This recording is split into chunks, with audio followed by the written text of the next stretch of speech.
So, David, Let's do the new games for this week, so it's going to be for the week of August 25th all the way through to August 31st. Now, Call Me Matt Damon, starring in a critically acclaimed 2011 movie, because we bought a zoo. Cosis. So the game, starting off on Monday, of course, the 25th, is the game called Zoocosis. It's a first-person horror simulation, and it's already been on the PC or on Steam since last year, September, but it's coming to PlayStation 4 and PlayStation 5, I believe. So it's a first-person horror simulation game where you play as a zoo night guard, and you basically like roam around and identify infected mutant animals, and while also creating a vaccine. So it's super fucking creepy. Like one of the animals, I can't even put my finger on it, but it basically looks like one of the monsters from like that Natalie Portman Annihilation movie. It just looks like really unsettling. Never seen it. Why? You know, I'm talking to a man without culture here. Like, you know, you got to start watching more movies for the culture of discussion and the spirit of podcast. I'm sorry, I apologize. I'm just let the team down once again. Yes, you are. Yeah, I have. But yes, speaking of swine, in Zoocosis, think We Bought a Zoo meets The Thing. Surely you've seen The Thing. Yes, I have seen. That okay, is cool. a classic. A classic. And then it also meets that iPhone game, I think it's called Pandemic or Epidemic or whatever, where basically it's like you're trying to like infect the world, but then the world is also coming up. Plague Inc, that's right. And they're trying to come up with a cure. So you're trying to like navigate your way through the zoo while also trying to come up with a vaccine, and the animals are getting like progressively more and more like fucked up. So yeah, it looks very interesting. Moving on to Tuesday the 26th. We've got Space Adventure Cobra Bitch, The Awakening. It doesn't have bitch in the title. So it's for all platforms. It's a 2D side-scrolling platformer based on the anime, which I didn't even know existed. And you play as a space pirate Cobra, uncovering a looming threat. And yeah, travel from planet to planet to save three sisters. Feels very He-Man. Not two, but three. But three. Once you've had one sister, you can't have enough of them. And it feels very He-Man and Space goes coast to coast with the aesthetic. So it looks really cool. I'm noticing a trend at the moment where it feels like there's so many 2D like side-scrolling platformer games coming out lately, or at least fucking ever since we've been doing this podcast, at least anyway. But moving along, we've got a major release alert. Ooh, major release alert. Which game do you think it is? You know. If I could put my finger on the button. Dom, get over here. I think it's definitely something to do with impression. It's something to do with some sort of gears that are in wars, I think. Yes, I think the gears are turning quite right. So released on Tuesday, aka the day that we're recording this. Have you got it yet? No, I'm probably gonna like purchase this after. Yeah, okay, cool. So that is, I guess, what's kind of not controversial, but what's interesting about this is that yes, Gears of War Reloaded is coming out, and for those who have been living under a rock, this is a game that is the modernized version of the original Gears of War game, with upgraded visuals in the Unreal Engine. You've got 120 FPS multiplayer support, and all post-launch content from the original game is also included.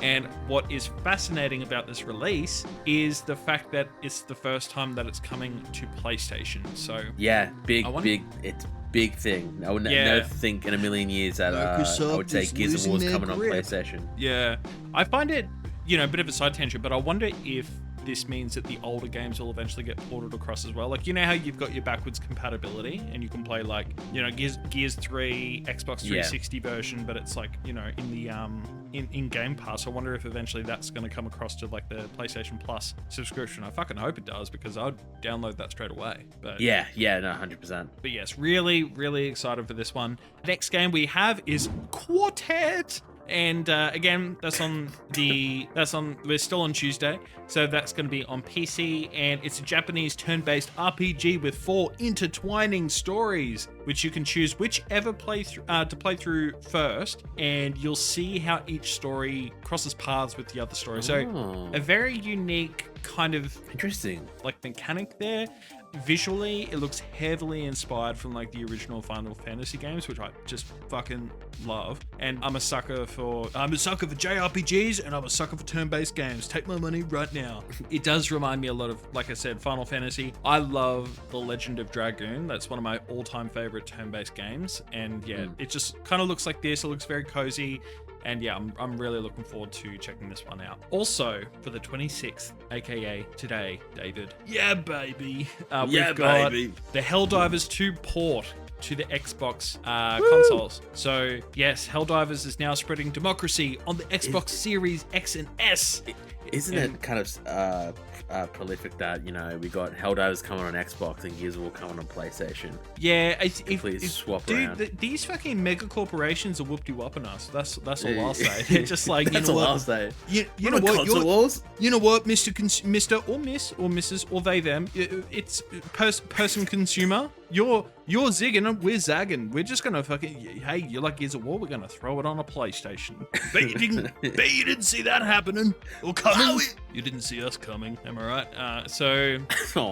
Helldivers 2 is the third-person PvE shooter finally launching on Microsoft's consoles, with all content available on other platforms, and it also includes a crossover event with Halo ODST. I think I've said it on the podcast before, but I haven't technically played this game, I think, outside of hanging out with basically Cam or Hesher. Hesher. Yeah, but the idea that there's going to be a crossover with ODST, it's almost enough to get me into it. So yeah, dude, it's great. I can't wait for you to play it. Oh, that's right. Yeah, because you've played a shitload of it, haven't you? Yeah. It's so fun, dude. It is so fun, especially when you squad up with a bunch of friends. Oh, I can so many hours.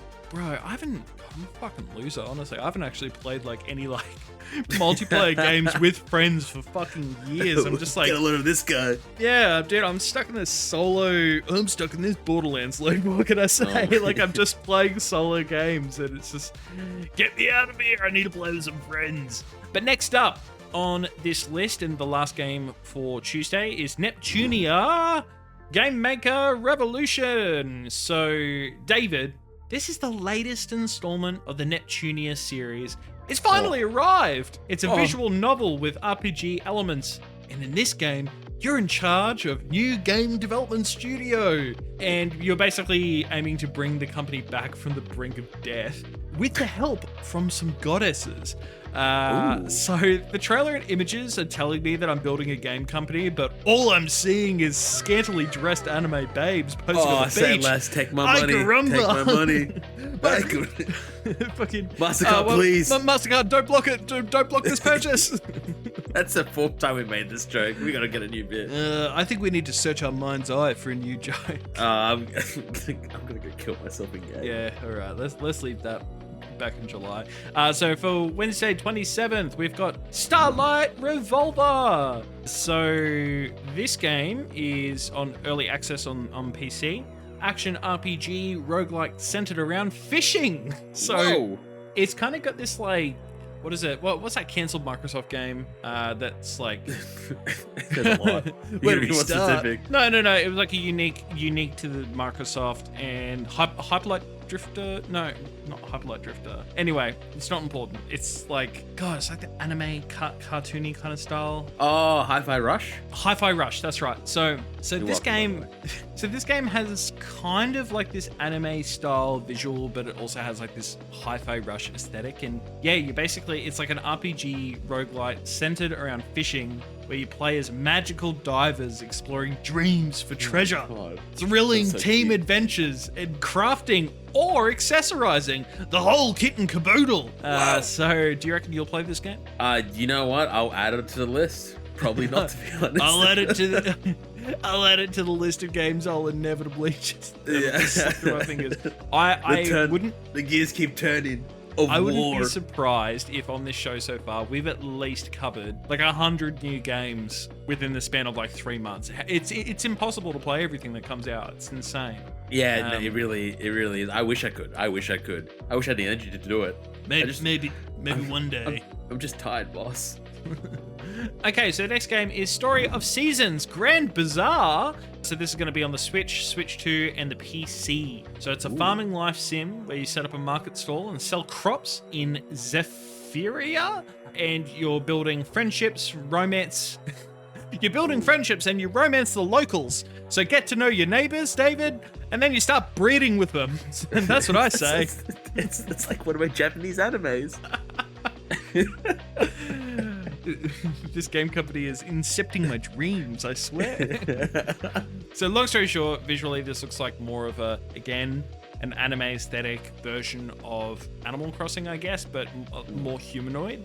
And basically it seems a lot more like relationship focused with its mechanics, and yeah, it looks interesting. Probably not my cup of tea, but you know, hey, man, if you're gonna breed with the neighbors, I say why not? More power to you, I say. Exactly. And who am I to? It's a free country, and you know that's what patriotism is all about. You know, you can romance and shag whichever neighbor you want.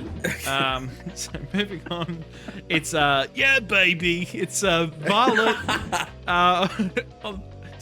Still on the 27th, so this is for the PS5, Switch, and PC. So it's a school life JRPG with a dark fantasy twist, where struggling boys and girls connect, and they struggle with a question of who they truly are, David. And who am I? You sure you want to know? The story of my life is not for the faint of heart. If somebody told you it was a happy little tale, if somebody told you I was not just your average ordinary guy, not a care in the world. What is this bit? Somebody lied. It's a quote from Spider-Man. Oh my god. So right at the end of the movie, he's like, who am I? You sure you want to know? I'm Spider-Man. You sound like such a weeb. Yeah, well, if the shoe fits. But yeah, in short, this game visually looks like what I imagine a Persona game to look like, so there you have it. The last game for Wednesday is Eyes of Hellfire. So again, early access on PC, and it's an atmospheric gothic horror game. It looks a little bit more like a party game though. It has up to 4-player co-op action, and the story basically revolves around you being trapped in this abandoned headquarters of a secret society known as the Hellfire Club, and your goal is basically just like escape before losing your soul. Also, just a bit of a fun note, it's made by Blumhouse Games, so they make a lot of, you know, cheap, iconic horror movies, and it's interesting to see them diving into games. I feel like I've heard of them making other games before, but my memory is probably deceiving me, so I just thought that was interesting. Who am I? What are we doing here? Are you sure you want to know? Oh, God. So... so also one thing that I do like about this, and it's a trend that I've noticed over the past couple of years, but it's got this thing where friends play for free. So only one copy of the game is required. So that's pretty cool. I love that. And so pro-consumer. I love that. Yeah, and you basically just try to, you know, I think you can sabotage your friends as well, or, you know, try and see who amongst your friends is lying. So yeah, seems pretty fun. Thursday, another major release alert. Oh... What game do you think this is, David? Oh my god, my metal is gearing and it's solid. Snake Eater! Yeah, it's yeah, baby. It's gonna be on PS5, Xbox, and PC. It's a remake of the iconic third entry in the Metal Gear franchise, enhanced with Unreal Engine 5, and it's got original content intact with gameplay improvements. At this stage, though, multiplayer is apparently planned for a later date. I didn't know that. Yeah. And yeah, from some of the reviews that I'm seeing online, this game is apparently like, you know, somewhat safe as far as remakes go, or plays it safe, I guess. But doesn't push the boundaries. But from what I'm seeing though, the reviews are still calling it like an absolute masterpiece, blast from the past, like really, really enjoyable. So I've never played the original one, so I'm... Wow. Yeah, so, but I love Phantom Pain. It's just, I completely missed the series, so I would really love to go back and play Metal Gear Solid Delta. And I could be wrong, you might know if it has this function or feature, but I think I've heard from one or two of the reviews I watched that it's got that feature kind of like Halo CE Anniversary, where you can press a button and you can see like the older version of the game. Could be wrong though. I don't think that's a feature. I could be wrong. I haven't heard of that. I know it has the legacy camera, legacy controls, and legacy filter. Oh, maybe that's what I'm thinking. So like you can play it pretty much like the old school way, or you can play it the modern way. So I don't think there's a button that you can go back to like the old school graphics. That sucks, because I was really excited. That feature in games is so just really technically impressive to me. The fact that you can just switch the graphical filter, so to speak. But yeah, no, that makes sense. Maybe that's more along the lines of what I'm thinking. I'm excited to play it. I've heard some reports that it really doesn't run well on PS5. Oh, really? It's FPS, so I'm not sure if that's just a little bug that need to fix, but yeah, it's just some reports. But I'm probably excited be for that ironed as out. well. Yeah. So moving on, just a couple more games to go through. So we've got Super Robot Wars Y, and that's going to be on the PS5, Switch, and PC. It's a tactical RPG combining pilots and units from various anime series to battle enemies on a grid-based map. So genuinely, it just looks like you're playing through an anime, which is sick, and it's got, you know, all this Gundam and all that shit. Like, it looks really fucking cool.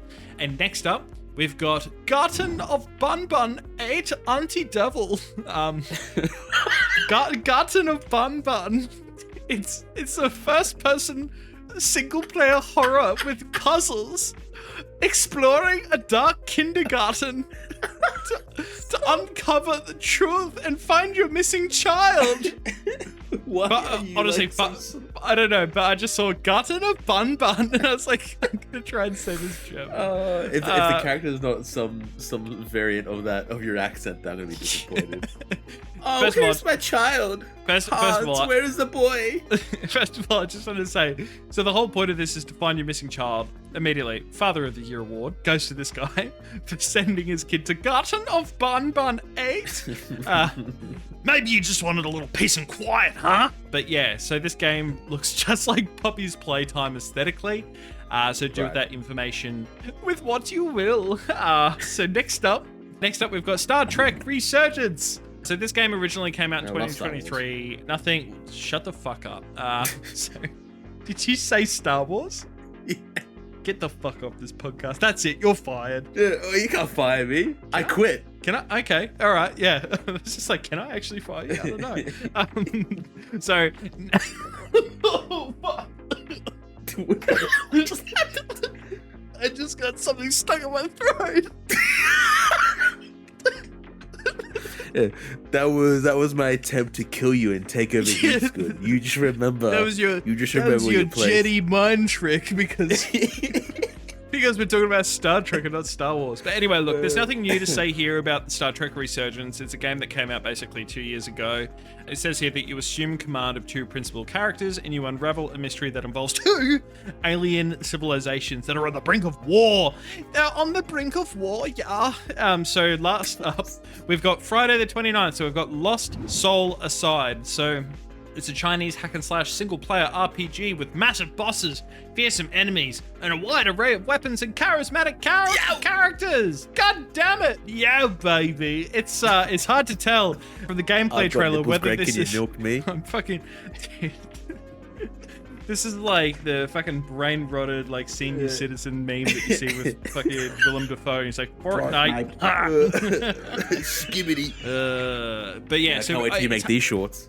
It's hard. I probably won't because people seem to hate them. But yeah, so it's really hard to tell with this gameplay whether this is more like a Final Fantasy style game, like Final Fantasy 15 aesthetically, or it's more like a Dark Souls game. But it looks really cool. It looks on the site where I get a lot of this data from. It looks very popular and wishlisted. So either way, it looks really cool. Curious to see a little bit more of it towards the end of this week once more is out. We also have Shinobi Art of Vengeance. So it's a return of Shinobi in a 2D action platformer with hand-drawn environments developed by the Streets of Rage 4 team, and it appears to be a sharp, intense, and expertly paced experience. And I'm going to be honest, like, I know the Shinobi games, but I can't say that I'm too familiar with this style of Shinobi game. I remember, I don't know if this is like a shared experience, like a lot of us had this, but I remember with like the PlayStation 1 consoles, the PlayStation 2 consoles, you would get kind of like these demo discs that came with the console. And so that way you could like, or maybe that's what I'm thinking of. It's so that way you can kind of get a bit of a taste or an experience of all these different games for that console. And it was like a way to push people to buying these full experiences. And then, you know, you get like a level from like Ratchet and Clank or Jack and Daxter or something like that. And it would just be like genuinely like big games. And there was a demo for the PlayStation 2, and it was for a Shinobi game, and it was 3D. It was gory as hell. It was fucking sick. It reminds me a lot of like Ninja Gaiden, to be honest, but that's pretty much my whole experience with the Shinobi series. I know it's like, I think it's a series that's been going on since like the 90s or 80s or something like that, like the actual like arcade games kind of thing. But yeah, I thought that was really cool. It's reviewed really well as well. And as for the last game, and then we'll go into DLC expansions and updates, we've got Goosebumps Terror in Little Creek. August 29th, that's going to be basically on all platforms, and it's a horror game for younger audiences set in the Goosebumps universe, full of mysteries and puzzles, haunted locations, and creepy monsters. From the stills and trailer, it does kind of look like this town is set, well, it's set in this town that's like a recreation or a smorgasbord of like all these different iconic events and locations from some of R.L. Stine's books, which is pretty neat. Not much else to say about it though, but moving on to the last couple of updates. So for the Switch 2 on August 28th, so on Thursday, we've got Kirby and the Forgotten Land Nintendo Switch 2 edition plus the Star-Crossed World. What is it with the Nintendo Switch games? It's just really fucking long titles. Dude, it's just got, what was it? Like, isn't Donkey Kong or like one of the latest Mario games or something? Like, it's just stupidly long. The Super Mario. Yeah, Mario I think Party. So. It was stupidly long, but anyway, this is a tangent. So with this game, it's got enhanced visuals for the 3D Kirby game for the Switch 2, and it includes a brand new chapter called the Star-Crossed World, exclusive to Nintendo's latest console. And then we've also got the Exit 8. So that's going to be on the Switch 2 on August 29th. So this is a horror game optimized. It's optimized version of the walking simulator with psychological horror elements for the Switch 2. Core concept remains, so you're stuck in a never-ending underground passage. Like, it looks like you're in this underground train station kind of thing, and you must find a way out. It looks creepy as fuck and really unnerving, and very much like Backroom vibes. And I remember seeing a few videos. Help, I fall in the back rooms. Oh no! Don't do that! Yeah, just. I remember seeing videos of people playing this game and just being really creeped out because you'd be in like this like really white tiled subway looking tunnel, and then like you just turn around like there's a guy chasing you or something. So it's just like, yeah, creepy as fuck. And a bit of an honorable mention. So I don't usually, I guess, mention mobile gaming, but Destiny Rising comes out this week on, I'm pretty sure it is just like an iOS and Android game. I can't remember if it is going to be on like PC or anything as well. Like Destiny from Bungie? Destiny, yeah. So it's as unstable and uncertain the future for the core Destiny series is. This mobile game looks to bring the satisfying gunplay and mission format to mobile devices. You guys have phones, right? You want to buy all of our Diablo Immortal $1,000 progress pack.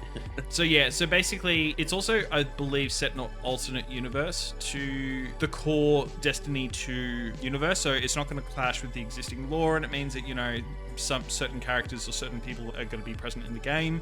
And yeah, it just, honestly, it looks really good. I've heard as well with people like Skill Up, I'm pretty sure he's had a hands-on review video just like, you know, from months ago. Like, he's talked about playing it firsthand, and apparently it just feels really fucking good for a mobile game. Interesting. But I'm just really concerned about, feel like it's obvious that because it's a mobile game, it's going to be a gacha game, and I think everyone knows how lucrative mobile gaming is. So yeah, I guess loot boxes and those gems. Yeah, basically, like I guess we'll see, but that comes out in 2 days' time at the time of recording this, and that is it for this week in games. Hey, would you look at that? You've made it through the entirety of this episode. Congratulations. This video is just one section of our weekly gaming podcast called Last Week in Gaming Today. If you're interested in checking out the full episode or more discussions like the one you've just watched, I'll leave a link to the podcast in the description and comment section below.